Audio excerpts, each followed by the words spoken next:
এই সতর্কবাণীটি অবশ্যই দেখে নেবেন।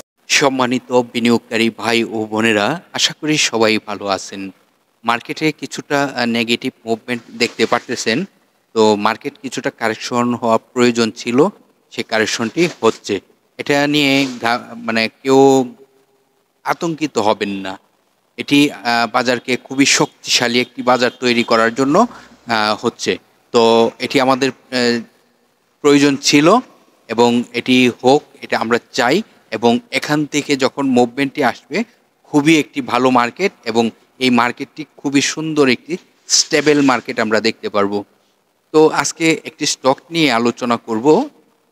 ইতিমধ্যে কিন্তু আপনারা আজকের ভিডিওর টপিকটি দেখেছেন।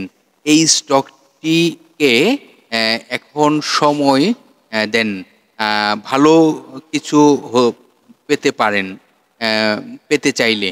তো আজকে যে স্টকটি নিয়ে আলোচনা করব সে স্টকটিও ভালো এবং এই স্টকটিও কারেকশন হচ্ছে। এই স্টকটিকে এই মুহূর্তে আপনারা সময় দেন এবং স্টকটি কত টাকা প্রাইস থেকে ক্রয় করতে পারলে আমাদের জন্য ভালো হবে সেটিও আপনাদেরকে জানাবো স্টকটির আরএসআই কত। আপনারা সকলেও অবগত রয়েছেন যে 30 থেকে 70 আরএসআই স্ট্যান্ডার্ড আরএসআই এবং এই স্টকটি খুবই একটি ভালো আরএসআই এই মুহূর্তে রয়েছে।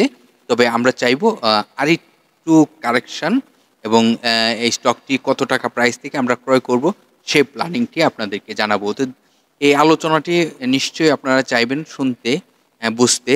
তাহলে আপনাদেরকে করতে হবে না টেনে পুরো ভিডিওটি দেখতে হবে। তো আজকের আলোচনা করার পূর্বে গত কার্য দিবসের কিছু আলোচনা করার প্রয়োজন। আপনারা সকলে অবগত রয়েছেন ডিএসসি 100 সূচক প্রায় 7 পয়েন্টের মতন মাইনাস হয়েছে। আমরা যদি লেনদেনের গতি দেখি তাহলে দেখতেই পারতেছি 610 কোটি টাকা প্লাস লেনদেন হয়েছে। লেনদেনের গতি কিন্তু কমে গিয়েছে, এটি কিন্তু বুঝতে পারতেছেন। আবার লেনদেনের গতি ভালো হবে, এটি একটু ধৈর্য ধরবেন। আর দর বাড়ার তালিকায় যদি শেয়ার সংখ্যাগুলো দেখি তাহলে দেখতেই পারতেছি 120টি কোম্পানি ছিল দর বাড়ার তালিকায় এবং দর হারানোর তালিকায় ছিল 191টি কোম্পানি।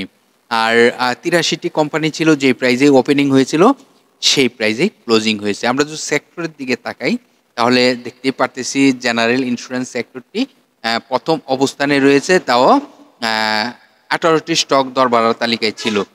দ্বিতীয় অবস্থানে থাকা টেক্সটাইল সেক্টর, এই সেক্টরের 15টি স্টক ছিল আপে দর বাড়ার তালিকায় এবং তৃতীয় অবস্থানে থাকা ফার্মা সেক্টর, এই সেক্টরের 11টি স্টক ছিল দর বাড়ার তালিকায় এবং ওয়েল সেক্টর ছিল চতুর্থ অবস্থানে এবং এই সেক্টরটির 8টি স্টক ছিল দর বাড়ার তালিকায়।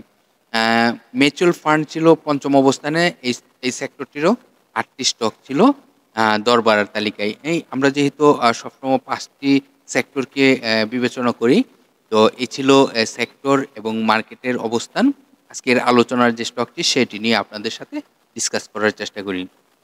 আজকের আলোচনার যে স্টকটি, সে স্টকটি 21 টাকাতে ক্লোজিং হয়েছে গত কার্য দিবসে এবং এই স্টকটি জুন ক্লোজিং একটি স্টক। এই স্টকটির ন্যাব রয়েছে 13 টাকা 10 পয়সা এবং এই স্টকটি আমরা যদি 3টি আর্থিক প্রতিবেদন দেখি তাহলে দেখতে পারতেছি ফার্স্ট কোয়ার্টারে 26 পয়সা আই, সেকেন্ড কোয়ার্টারে 47 পয়সা আই, থার্ড কোয়ার্টারে 35 পয়সা আই। এই আইটি যদি আমরা যোগ করি তাহলে নিশ্চয়ই বুঝতে পারতেছি 1 টাকা 8 পয়সা মতন আই অলরেডি হয়ে গিয়েছে। গত অর্থ বছরে এই স্টকটি কিন্তু 1% ক্যাশ ডিভিডেন্ড দেয়। তো এইবার কিন্তু ভালো ডিভিডেন্ড দিতে পারবে, এই অবস্থান কিন্তু অলরেডি তার তৈরি হয়ে রয়েছে। আজকের আলোচনার যে স্টকটি, এই স্টকটির টোটাল শেয়ার সংখ্যা রয়েছে 9 কোটি 82 লক্ষর মতন।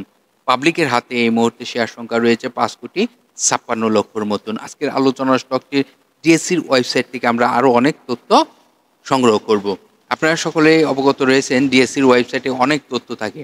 তো আজকের আলোচনার যে স্টকটি, সেই স্টকটি ইন্টারকো স্টকটি 20 টাকা ইন্টারকো স্টকটি 52 ওয়ার্কিং ডের মধ্যে 13 টাকা 50 পয়সা সর্বনিম্ন প্রাইজে আসে এবং সর্বোচ্চ প্রাইস হয় 38 টাকা পর্যন্ত। এই স্টকটি ফুয়েল অ্যান্ড পাওয়ার সেক্টরের একটি স্টক এবং এই স্টকটি বাংলাদেশ পুঁজিবাজারে তালিকাভুক্ত হয় 2018 সালে এবং স্টকটি বি ক্যাটাগরিতে লেনদেন চলিতেছে।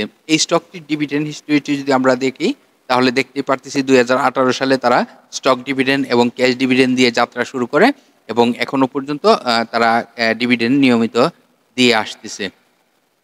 তো এই স্টকটি আমরা যদি শর্ট টাইম এবং লং টাইমের লোন দেখি কোম্পানিটি, তাহলে শর্ট টাইম এবং লং টাইমের কোনো লোন নেই। এটি কিন্তু একটি চমৎকার একটি অবস্থান। আর এই স্টকটির তাদের যদি আপনারা ওয়েবসাইটে প্রবেশ করে তাদের পণ্য কি পণ্য নিয়ে বাজারজাত করে থাকে, তাহলে দেখতে পারবেন এই ওয়েবসাইট থেকে, এবং নোটিশ বোর্ড থেকে আপডেট অনেক তথ্য কিন্তু সংগ্রহ করতে পারবেন। তো আজকের আলোচনার যে স্টকটি, সেই স্টকটির আরএসআই কত আপনারা সকলেই অবগত রয়েছেন, 30 থেকে 70 আরএসআই, স্ট্যান্ডার্ড আরএসআই। আজকের আলোচনার ইন্টারকো স্টকটি, এই স্টকটির গত কার্য দিবসের ক্লোজিং 43.56 আরএসআই, এবং আরএসআই আরেকটু ন্যারো হওয়ার সম্ভাবনা রয়েছে। এখন সাপোর্ট, এই স্টকটির সাপোর্ট কোথায়? এই স্টকটি আমরা যদি সাপোর্টটি শক্তিশালী সাপোর্টটি খোঁজার চেষ্টা করি, তাহলে আমরা কোথায় থেকে এন্ট্রি দেওয়াটি আমাদের জন্য বেটার হবে, সেটি হলো কোথায়, এবং এই প্রাইস থেকে আমরা যদি এন্ট্রি দেই তাহলে মনে হয় যে ভালো প্রফিট করতে পারবো। এটি এই সাপোর্টটি আমরা যদি নজরদারিতে রাখি, যেটি 20 টাকা 40 পয়সা, 20 টাকা 40 পয়সা সাপোর্টের আশেপাশে থেকে যদি আমরা ক্রয় করতে পারি, তাহলে স্টকটির থেকে আবার একটি ভালো প্রফিট করতে পারবো। এখান থেকে যদি ইউটার্নটি আসে, তাহলে স্টকটি আবার কোথায় যেতে পারে, কত টাকা প্রাইস আমরা সেল করতে পারবো, আমরা যদি রেজিস্ট্যান্সটি দেখি তাহলে আমাদের জন্য উপকার হবে আশা করি।